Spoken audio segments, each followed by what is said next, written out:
Welcome to Chasing Dreams Ranch podcast, Coffee and Cows. Little story, Mark nor myself drink coffee, but we do have our Diet Dr. Peppers in these coffee cups. So just know, anytime you see us, it is never coffee. So today's podcast is a great one.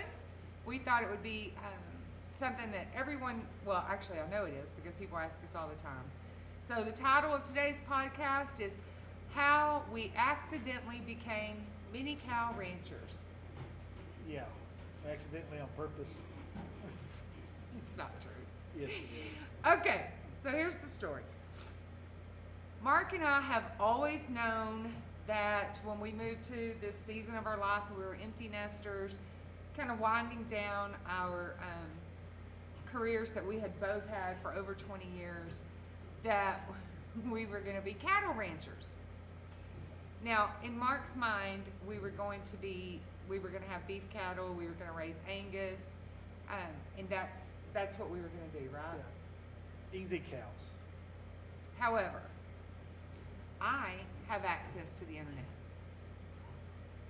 Very much so, I have social media. which is not a good thing. And just like millions of other people in the world, I fell in love with mini cattle. So we're laying in bed one night and I said, Mark, I have a brilliant idea. And he said, okay, what is it? I don't want to raise standard cattle. I want to raise mini cows. Zero experience with mini cows. Now, both Mark and I have a background with cattle. Mark has been around cattle all On and off all my life. Right. My experience, my background is with show cattle. Okay, truth be known, my dad's background is with show cattle. But I showed up. I showed the cows. You were the cheerleader. I was the cheerleader. Man, I had so much fun. But anyway, so cattle were not new to either one of us. But mini cows, man, that was uncharted territory. Very much so. But I convinced him to at least consider it. So there was a sale coming up that we decided to go to. Well, back up. You did that business plan. Oh, that's the most important part. Okay, so I was trying to convince him.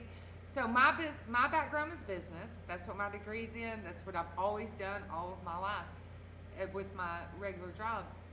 And so I decided to do a business plan. So I did an 82-page business plan on mini cattle and running a mini cow ranch. Yes. And what that looks like and what that would be, and it was really. Needless to say, it was okay. It was okay. It changed. Okay, it was good. It was excellent. But anyway, it did change. It's if we pulled out that business plan now, we'd probably laugh. But anyway. No, we're on track. Well, with it. yeah, but there's things we didn't know about the education side Yeah. and all that we were going to be doing.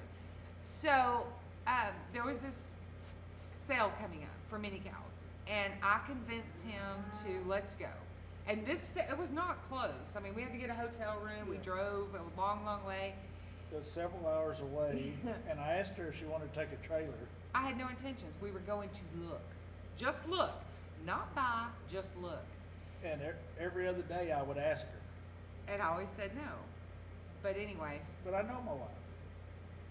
But anyway, so we went, and it was really interesting because everything that I had put in the business plan, the customer base that I knew that we had, the demographic that we were targeting, that's who was there, guys. That's who was at that sale. Nailed it.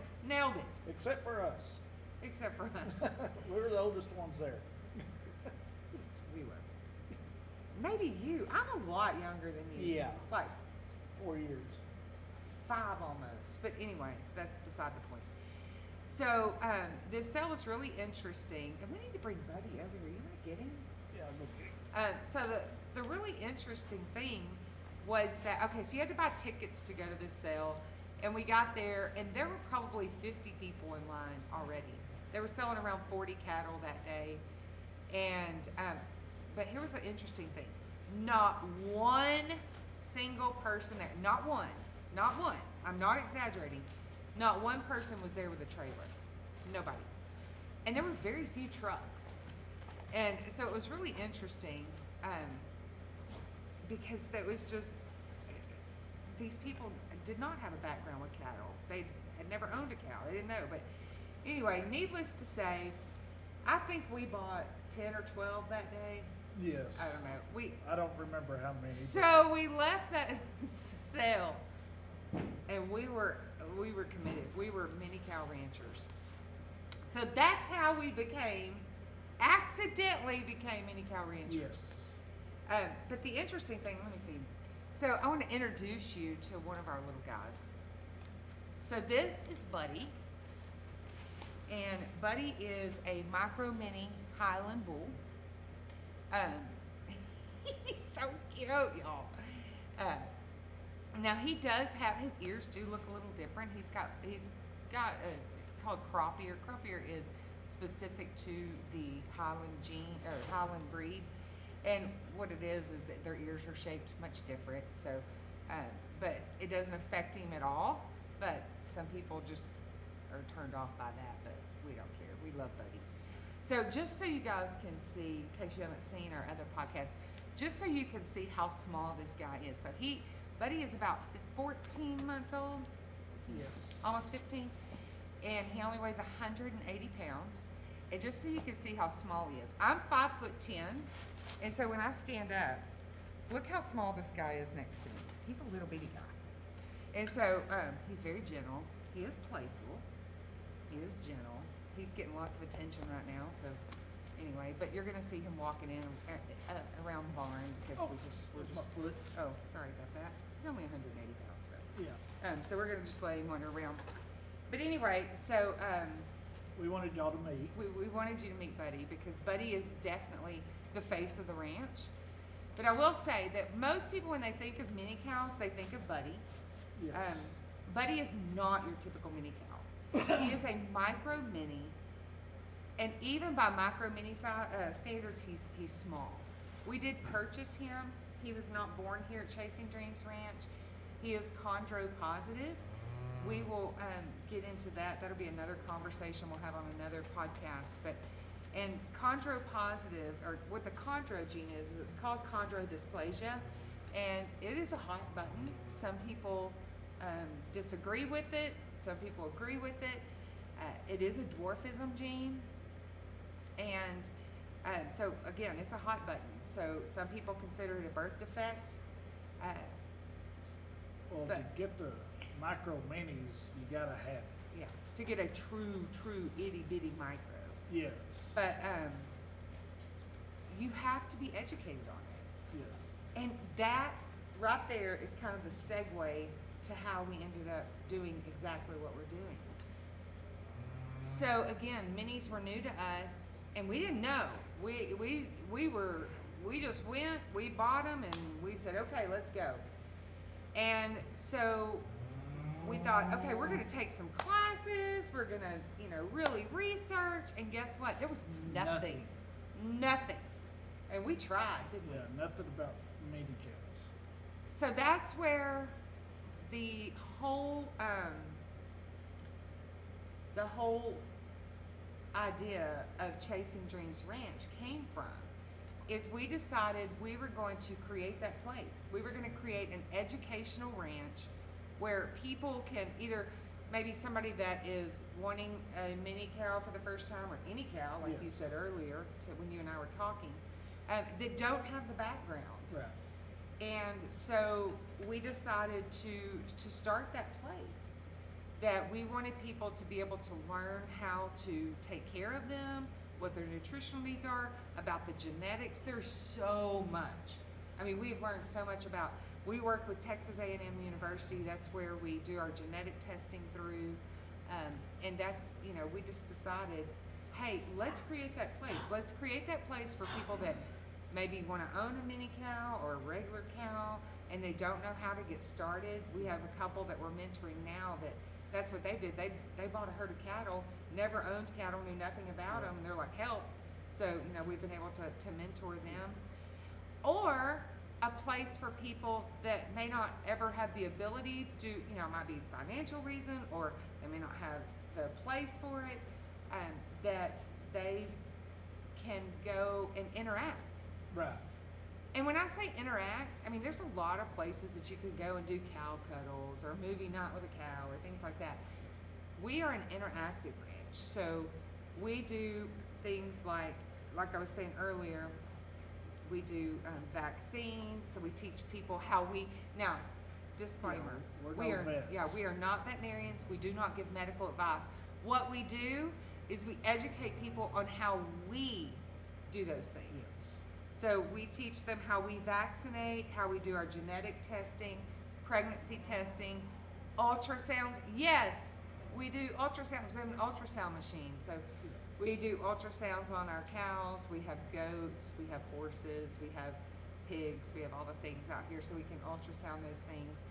And so learning how to do those things. And so that's how Chasing Dreams Ranch was born. And then we knew also, that we've got this beautiful barn, which is where we are right now. You can hear Buddy kind of moving in the background, but He's wanting out. yeah, soon, Buddy, soon.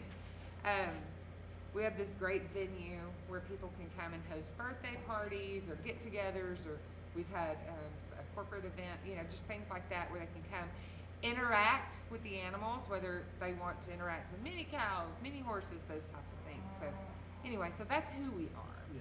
And how we came to be, and why. I think that's the most important thing, don't you? The why. Yes. And I'll tell Yeah. you right now. Has it been without challenges? No, it's been very challenging. There- in a fun way. In a fun way. I mean, things we didn't know we needed, we had to get. And, Right. And the things that I'm a stressor. Like I'm definitely the most outspoken, and Yes. I will take on any challenge. I mean, anybody that knows me knows that I will try anything. But I do stress over things. So we have this one cow, Winona, and she actually came from Wisconsin. I thought she came from Wyoming, so we named her. Her registered name is Winona, Wyoming, but Right. come to find out she was from Wisconsin. But anyway, so she wasn't acclimated to Texas heat, and she was pregnant, and I didn't know how she was going to calve, and I was so stressed over it, wasn't I? Yes. Very. So much. y'all, let me tell you, and this is not an exaggeration. This honest to goodness happened. For 12 straight nights, I slept out. Actually, I didn't sleep, but the whole night, overnight, I was outside by the pen watching her in case she calved, and then I would get up, or I'd go inside around 4 or 5, and I'd go to work by 8 o'clock. I don't know how I did it. 12 nights. So I finally convinced this guy to stay up one night with me, just one, on night number 12. You guessed it, she calved on Oh, night yeah. number 12. I knew said she 12, had to. 12 nights. 12 nights. And it was so funny because this was her first calf, and it was huge. It was so most of our calves born on the ranch range from 20 to upper 40s. This calf was 84 pounds, and she had it like no issue, none. She just popped it out. Yep. From the time her water broke till that calf hit the ground was 15 minutes. 15 minutes. We always time it. That's a whole nother thing. So, so there's things like that. Or, as a matter of fact, something we dealt with just today, our herd bull. So we have different sections on our property. And so our herd bull is out on the biggest part of the property. He's out on the biggest acreage with a bunch of the cows. And then we have the minis like Buddy and Dory. We've got several of our minis pulled up into a much smaller pasture. Now, Billy Ray's got all that pasture out there. Hay, we feed we feed protein every day, so it's not like these cows up here have something that he doesn't. He keeps jumping the fence. I mean, jumping. The 5-foot fence. It's 4. That section's 4. Is it 4? Yeah, that I thought it section's was 4. still 5. No, not that section. That's why he's jumping it. Okay. He's jumping it. Why? Why is he jumping it? All I can figure out is there must be a lady up there he's interested Yeah. in. We have a newer cow named Daisy that she's probably coming into heat. But anyway, so that's something that we're dealing with right now. we've dealt with. It's always something. It's always something, but it's fun every day. Yeah, it's not always bad, but it's always something. Right, right. So, I mean, there's so many stories. We're in love with the animals. Then, of course, the mini cows led to mini horses. Yes. So now we've got the mini horses, and then the horses led to goats. They're going, it's because she's got internet. Goats led to pigs. So, on one section, we're going to introduce you to Boss Hog, who's our ranch dog. He's a Kuni pig. He's about close to 300 pounds, Yep. I think. He jumps up on Mark's lap. He's amazing. He's funny. So, anyway, that's a little bit about Chasing Dreams Ranch. Yeah. I'm gonna grab Buddy so he can tell everybody bye. Do you wanna say anything, Ron? Nah, I think I'm good, other than I couldn't have done it without you. She's the brain of the operation. She thinks of everything, and then she has me do it. Oh, what about halter braking? Is that easy? No, Yeah. it's time consuming, but Yes. it's not. So it's not hard. if anybody ever tells you that halter braking is easy, no, it's not. So we do all of our cattle that we raise, we halter brake. Yes. We vaccinate. Nothing leaves this ranch that's not vaccinated, that's not halter broke, not everything's halter broke. Some Yeah. people don't want them halter broke. But yeah. And so- they'll if you listen to them and Here, buddy. everything, they'll tell you a lot of things that they want. You know, like where not to touch them and right, where to touch them and right. what they want and like. Oh, and I think another common misconception too is that, oh, they're so little, they're not gonna hurt you. This guy right here, if he kicks you, it hurts, Yeah, right? it does. And I think we've all been hurt at some point out here. Now, when he was little bitty and he tried to kick, it was funny. It was funny, but now he doesn't really kick, obviously. I mean, Yeah, you can he's see. past that stage. He's okay with everything now. Yeah, As you see, we're petting on him, and he's not. right. He's very gentle. Yeah, he's not So, shivering. He's not anything. He's a Now good he's boy. wanting to do his own thing because he's been in the barn all day. Not all day, but for a few hours. So, anyway. So, we just wanted to take a minute, tell you guys about us, what our mission is, what our goal is for Chasing Dreams Ranch. We're going to continue to do this podcast every week. So, if there's anything that you want to know about, sometimes we'll do some classes on vaccinating, because this will be posted on YouTube. So we'll do all those things and post to YouTube as well. We're opening January 26th to the public, January of 2026, not January 26th, to start taking reservations. We've been doing everything on a very small scale right now, but we're opening to the public on the 26th. I'll just say it again, on January 2026. So be on the lookout for that. We're having a contest right now where we're giving away a pair of Apple AirPods. They are, you can't see them probably, but they have the Chasing Dreams Ranch brand on them. So we're doing that to get the word out about the ranch. So the way that you enter that contest is you find us on Facebook, TikTok, Instagram. We're on School. That's a newer social media platform, SKOOL. So find us on any of those sites. Follow us, like the post, share the post. Help us get the word out. Maybe you'll win these Apple AirPods in time for Christmas. We're also going to have some more giveaways coming up. But we're just super excited to be here. We can't wait to show you this journey. We won't always be in the barn. This was just our first podcast that we wanted to be able to sit down and have conversation before we really started diving into the ranch. And try to find out things y'all may want to know or yes, not know. yes. And one thing I would tell you is we will always have an animal in our podcast, always. So you'll always see, maybe the same, it may be different. You'll always see something. So Yes. anyway. All right, guys, it was great to see you. Thank you so much for being here. And if you like this video, make sure you follow us and give us a like and say hi in the comments. Thanks. See you later. Bye. Bye. It's all right to be itsy bitsy. It's all right to be itsy bitsy. Bye. Bye.